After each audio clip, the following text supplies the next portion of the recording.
ओम नमः शिवाय। तो चलिए आज शुरू करते हैं श्रावण माह के सोमवार की संपूर्ण व्रत कथा। और वीडियो के लास्ट एंड तक बने रहिएगा, क्योंकि लास्ट में आपको जानने को मिलेगा कि इस माह में कितने सोमवार हैं और वो किस किस दिनांक को है। तो चलिए शुरू करते हैं। एक शहर में एक साहूकार रहता था।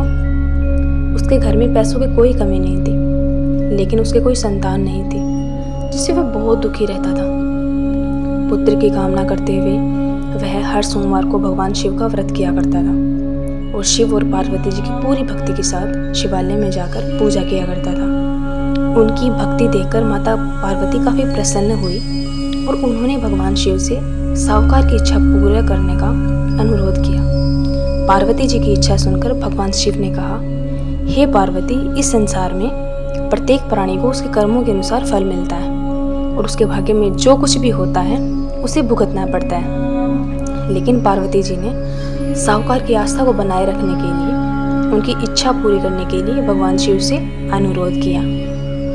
शिव जी ने साहूकार को वरदान दिया, लेकिन उन्होंने यह भी कहा कि उनकी जो ये संतान होगी वो अल्पायु होगी और केवल 16 वर्ष तक ही जीवित रहेगी। उधर साहूकार माता पार्वती जी और भगवान शिव की यह बातचीत सुन रहा था। ये बातचीत सुनकर वह न अत्यधिक प्रसन्न हुआ और न ही दुखी, और वह पहले की तरह ही भगवान शिव की पूजा करता रहा। कुछ समय बाद साहूकार को एक पुत्र की प्राप्ति हुई।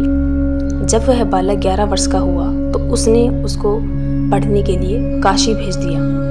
साहूकार ने अपने बेटे के मामा को बुलाकर ढेर सारा धन दिया और कहा कि बच्चे को काशी विद्या प्राप्त करने के लिए ले जाओ और रास्ते में यज्ञ करते हुए जाना, और जहाँ भी यज्ञ करो वहाँ पर ब्राह्मणों को भोजन कराकर और दक्षिणा देते हुए जाना। मामा भांजे दोनों एक ही तरह से यज्ञ करते थे और ब्राह्मणों को दक्षिणा दान करते थे और काशी की ओर चले जाते थे। रास्ते में एक नगर था, जहाँ नगर के राजा की पुत्री का विवाह होने वाला था, लेकिन जिस राजकुमार से उसका विवाह तय हुआ था वह एक आंख से काना था।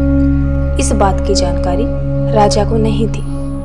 राजकुमार ने इस बात का लाभ उठाकर अपने स्थान पर साहूकार के बेटे को दुल्हा बना दिया, लेकिन साहूकार का बेटा ईमानदार था।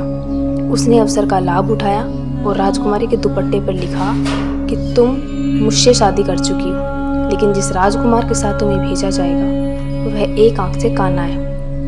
मैं काशी पढ़ने के लिए जा रहा हूँ। जब राजकुमारी ने अपने दुपट्टे पर लिखे शब्दों को पढ़ा तो उसने अपने माता पिता को यह बात बताई तथा राजा ने बारात को विदा किया और अपनी बेटी को अपने पास ही रखा। उधर साहूकार का लड़का और उसके मामा काशी पहुँचे। वहाँ पर जाकर यह किया।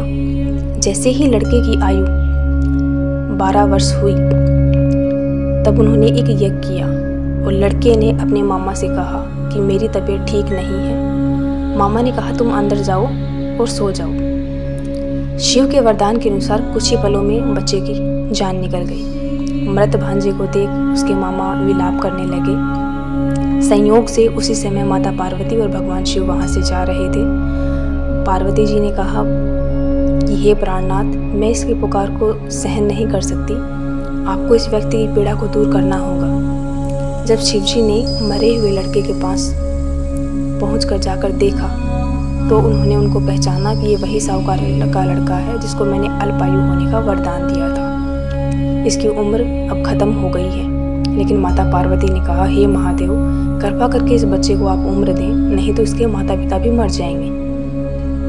माता पार्वती के अनुरोध करने पर भगवान शिव ने लड़के को जीवित रहने का वरदान दिया और शिव जी की कृपा से वह बालक जीवित हो गया।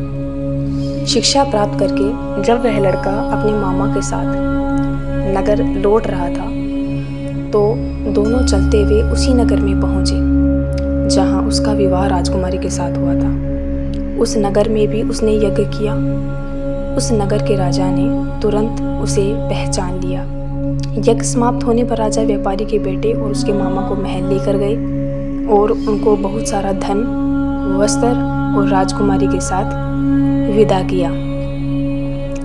लड़के के मामा ने नगर में पहुंचने से पहले ही एक दूत को घर भेजकर अपने आने की सूचना भेजी।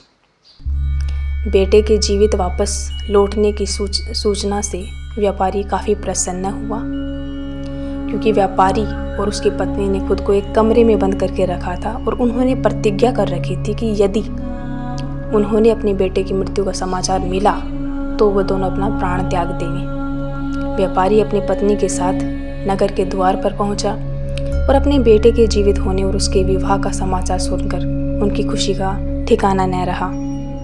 उसी रात भगवान शिव ने व्यापारी के सपने में आकर कहा कि हे श्रेष्ठी, मैंने तेरे सोमवार व्रत करने तथा व्रत कथा सुनने से प्रसन्न होकर तेरे पुत्र को लंबी आयु प्रदान की है।